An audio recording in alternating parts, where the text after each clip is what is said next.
So account को समझने के लिए, अकाउंटिंग को समझने के लिए अकाउंट में जो टर्म्स यूज़ होते हैं उन्हें समझना ज़रूरी है।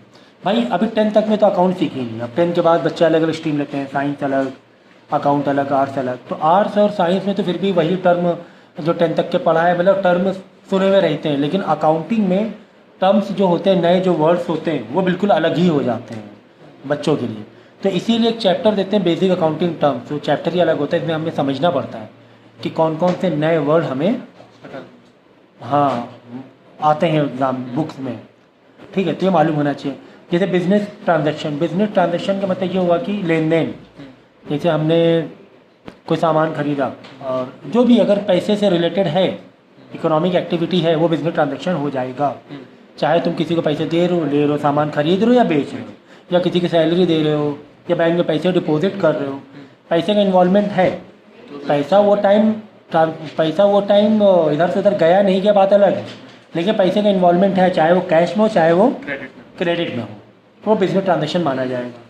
तो इस तरह बिजनेस ट्रांजैक्शन होता है, सेल परचेज होता है। फिर नेक्स्ट जो टर्म है very important is voucher. Voucher is what, it's a proof of business transaction, कि जो भी बिजनेस ट्रांजैक्शन हुआ है उसको हम लोग एक रिटर्न में ले लेते हैं, उसको बोलते हैं वाउचर, एक पर्ची बना लेते हैं। अगर देसी लैंग्वेज में बोलेंगे पर्ची बना लिया हमने, है ना, तो उसे बोलते हैं वाउचर, कि हमने वाउचर काट दिया, रिसीविंग कर ली है, सामान आया रिसीविंग कर ली, पैसे दिए हमने लिख दिया, called voucher. Next is capital. Capital is what the amount invested by the proprietor और शेयर होल्डर इनटू कंपनी।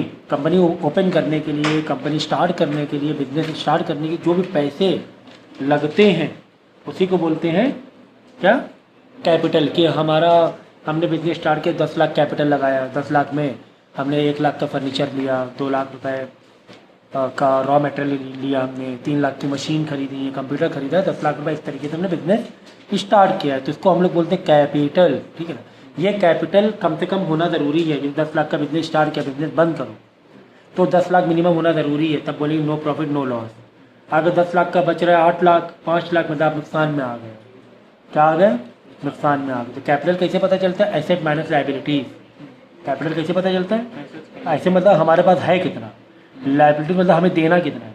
पता चला हमारे पास है 20 लाख रुपये, हमें देना है 16, तो हमारा कैपिटल कितना बचा? 4 बचा, ठीक है ना। तो एसेट माइनस, तो एसेट्स क्या है? जो हमारे पास है या हमें जो लेना है।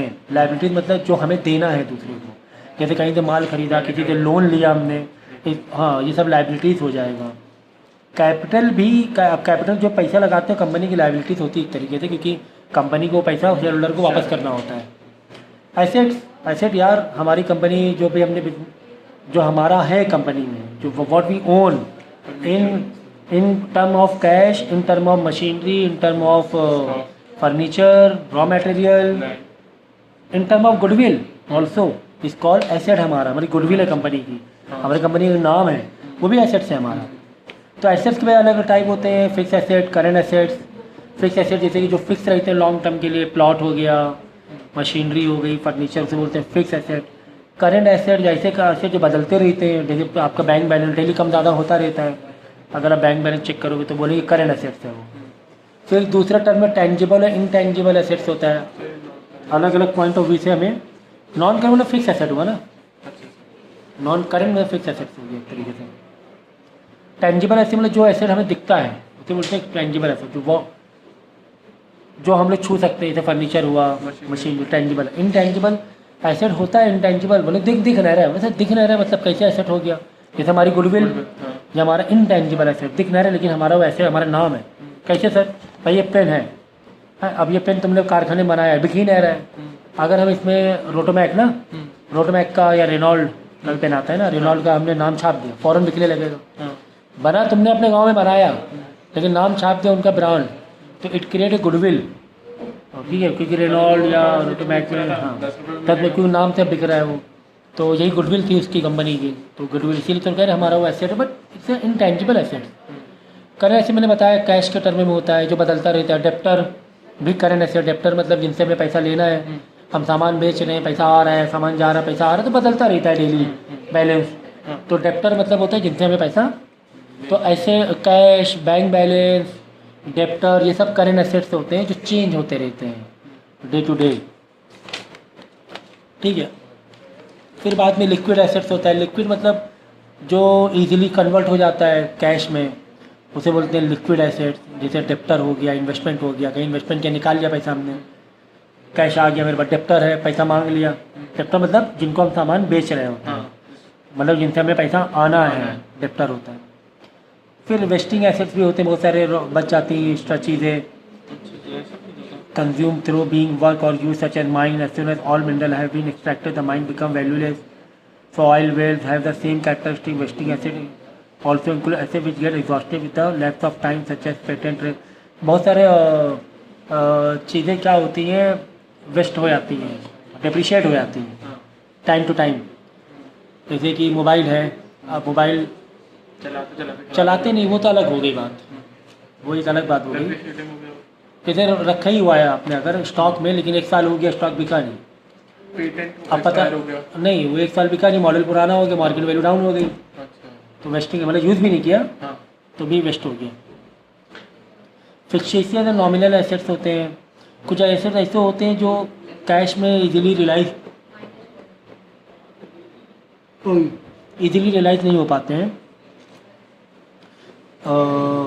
जो करंट ईयर के लिए नहीं होते। ठीक, एडवर्टीजमेंट एक्सपेंसेस।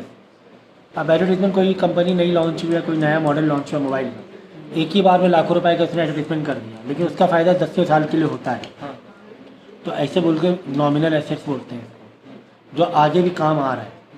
तो ऐसे एसेट को उस टाइम के लिए नहीं दिखाएंगे, आगे के लिए दिखाएंगे। लायबिलिटी मतलब जो कंपनी को देना होता है दूसरे को, उसे बोलते हैं लायबिलिटी। जैसे कि लोन हमने लिया है, क्रेडिटर्स है, क्रेडिटर मतलब जिनसे सामान खरीद रहे हैं, या जो पैसा हम पर लगा रहा है, जिनको हमें पैसा देना है, उसे बोलते हैं क्रेडिटर्स। तो लायबिलिटी तो एसेट माइनस कैपिटल, वही फॉर्मूला है, capital is equal to asset minus liability थी। लायबिलिटी माइनस लायबिलिटी धरा के प्लस लायबिलिटी हो गई, प्लस कैपिटल धरा के माइनस कैपिटल हो गई। तो फॉर्मूला एक ही याद रखो कि भाई क्या capital is equal to asset minus liabilities, minus liability धरा के प्लस हो गया, सी धरा के माइनस हो गया। फिर इंटरनल लायबिलिटीज़ होती हैं, कुछ एक्सटर्नल लायबिलिटी, जैसे कि बैंक लोन एक्सटर्नल लायबिलिटीज़ होती हैं। इंटरनल लायबिलिटीज़ जो प्रोप्राइटर ओनर को पे करना होता है अंदर ही अंदर कंपनी को। बहुत से प्रोप्राइटर होते हैं, तुम्हारा शूज़ का बिजनेस है, तुम अपनी दुकान शूज़ उठा के लिया ला रहे बार बार, उसका हिसाब किताब होना चाहिए। ओनर हो तो क्या हुआ, कंपनी तो कंपनी है ना, उसका हिसाब किताब होना चाहिए। क्या हो, हाँ तो भाई ओनर हो तो अपने घर में ओनर रहो, कंपनी के लिए हिसाब किताब देना ज़रूरी है। तुम लिए जा रहे हो, तुम्हारे अब्बा को मालूम नहीं, तुम चुपचाप से नया मॉडल आया शूज़ का, उड़ा के ले गए तुम, अब्बा परेशान, अब्बा कह रहे प्रॉफिट क्यों नहीं हो रहा है। नहीं कहानी क्या मालूम नहीं, प्रॉफिट नहीं हो रहा है, सामान हम लाए 1 लाख का, बिक रहा 90,000 का, पता चला 20,000 के तुम शूज़ खुद ही पहने जा रहे हो। भाई ओनर है, छोटे मालिक हैं शॉप के, बिजनेस के, तो आपको हिसाब किताब देना है हर चीज़ का कंपनी को, क्योंकि इससे कंपनी, ठीक है, ओनर है या जो भी है वो साइड में है, फिर सर्कल में, उसके सेंटर में कंपनी है। अभी चीज़ें समझोगे धीरे धीरे और डिटेल्स में, ठीक है। उसके बाद ट्रेड रिसीवेबल, जो बिजनेस में आना होता है उसे बोलते हैं ट्रेड, और रिसीवेबल जैसे हमने गुड सेल किया तो पैसा आना रहेगा, है ना, उधार में सेल किया तो पैसा आना रहेगा ना, तो ट्रेड रिसीवेबल बोलते हैं। डेप्टर जिनसे सामान हम बेच रहे हैं, क्योंकि जिनसे हमें पैसा लेना है ना, डेप्टर। हाँ, we have to take money या we have to receive money, money, और वी आर सेलिंग गुड्स। पैसे में क्यों लेना है, क्योंकि हम गुड्स सेल कर रहे होंगे, है ना। तो ये कॉमन सेंस है कि नहीं, we are selling goods. Creditor के का opposite, we have to pay money और वी आर परचेजिंग गुड्स।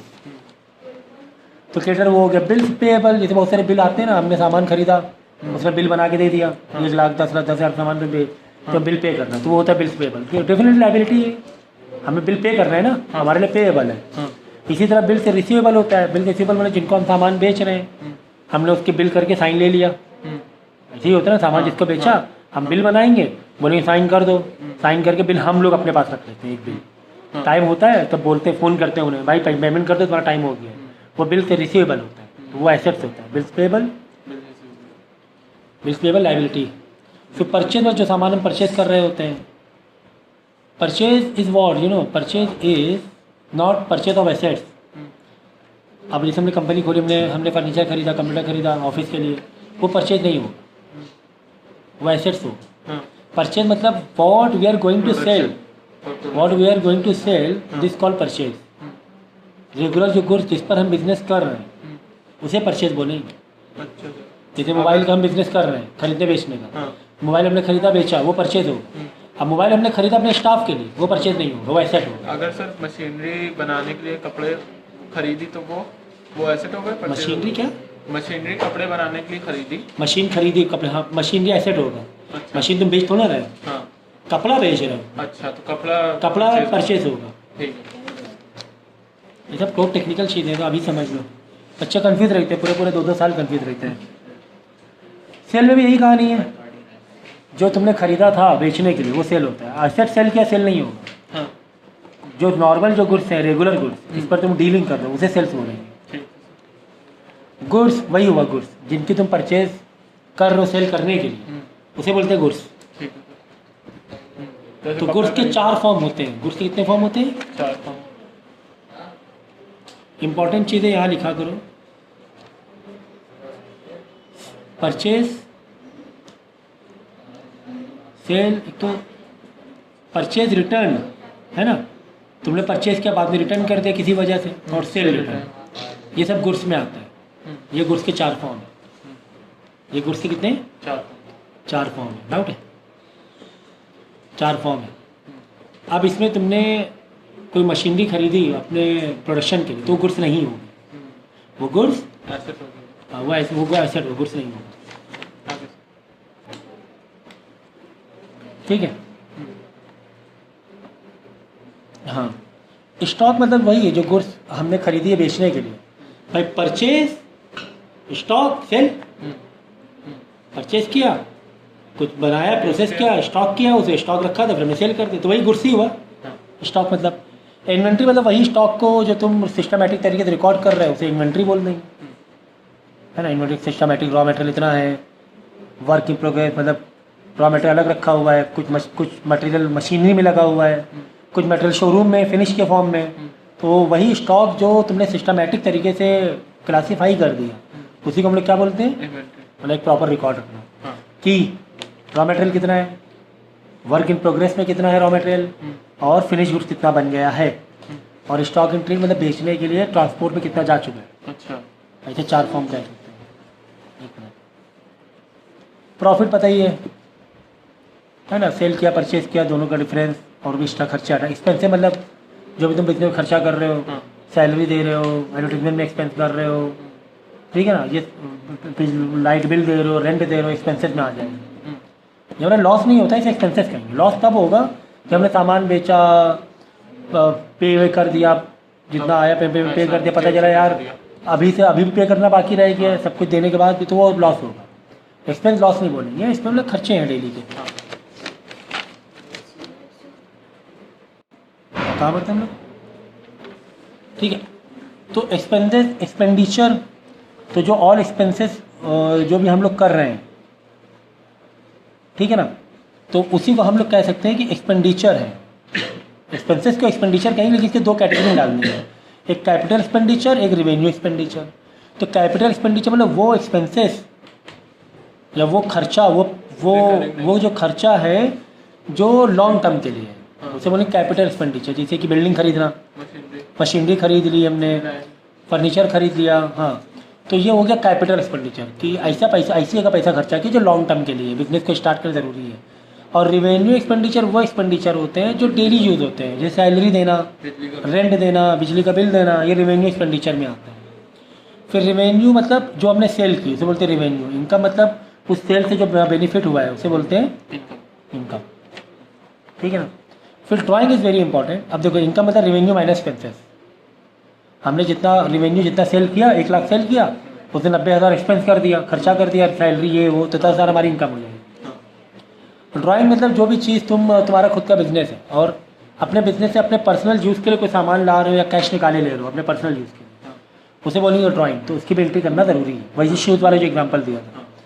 बाकी डिस्काउंट तो पता है, ट्रेड डिस्काउंट, कैश डिस्काउंट मतलब अपने कैश पेमेंट कर रहे हैं हम लोग, बोले भाई हम देखो कैश पेमेंट कर रहे हैं, हमें और कम कर दो पैसे, डिस्काउंट दे दो, उसे कैश डिस्काउंट में। ट्रेड डिस्काउंट मतलब जैसे तुम ट्रेडिंग करते हो, 100 रुपये MRP है, तो तुम्हें मिल रहा है 80 रुपीज़ में 10% या 20% डिस्काउंट मिल रहा है, ताकि तुम 100 रुपये बेच डालो MRP में, तो वो हो जाएगा ट्रेड डिस्काउंट। तुम्हें 100 रुपये में बेचना पड़ेगा, MRP 100 रुपये है, और लेकिन तुम होलसेलर से कितने में खरीदोगे? होलसेल बोलेगा 100 रुपये MRP, हम 20% में डिस्काउंट नहीं है। तुमने 20% डिस्काउंट लिया, वही 20% हमारा प्रॉफिट हो गया एक तरीके से, तो उसे बोलते हैं ट्रेड डिस्काउंट, ट्रेडिंग में काम आता है। रिबेट में तो छूट होती है। रिबेट जैसे तुमने बिल 1 महीने का चेक बना के दे दिया 10,000 रुपये, अब वो क्या बोल रहा है मालूम है, जो जिसको तुमने चेक बना के दिया, भाई 1 महीने का हमें ज़रूरत अभी है 10 दिन में, 1 लाख रुपये पेमेंट है, तो बोला चलिए 10 दिन में चाहिए, एक काम करो 98,000 रुपीज़ हम दे देंगे, तो उसे बोलते रिबेट, तोड़ कर लिया तुमने। क्यों तुम उसे पेमेंट जल्दी करे दे रहे हो, तो पेमेंट जल्दी के टर्म में जो भी वो डिस्काउंट होता है एक तरीके से, उसे बोलते रिबेट, इंपॉर्टेंट टर्म है। फिर बैड डेप्ट होता है, जो पैसा तुम्हारा मर गया मार्केट में। इंसॉल्वेंट, वही जो पैसा देने वाला जिससे पैसा लेना था वो इंसॉल्वेंट हो गया, सब बिजनेस डूब गया उसका, दिवालिया निकल गया। सॉल्वेंट मतलब जो पैसा देने लायक है, सॉल्वेंट है वो, तो पैसा देना पड़ेगा, नहीं दे रहे हो मतलब तुम्हें हम कोर्ट में खींचेंगे। इंसॉल्वेंट को कोर्ट में क्या खींचोगे, उसमें उसको दिखाना पड़ेगा सब कुछ खत्म हो गया उसका है, आगे डिटेल्स में पड़ेगा। इन्वेस्टमेंट, जो बिजनेस में हम लोग इन्वेस्ट करते हैं किसी और बिजनेस प्रॉफिट पाने के लिए। लाइव स्टॉक, जैसे तुम्हारे पास कुछ एनिमल्स हैं, हॉर्सेस हैं, वो लाइव स्टॉक को भी एसेट्स हुआ। टर्नओवर मतलब पूरे साल कितने सेल हो रही है, टर्नओवर हो जाएगा, ठीक है। ये बेसिक टर्म थे अकाउंटिंग के, तो अकाउंट स्टार्ट करने से पहले टर्म तुम्हें मालूम होने चाहिए।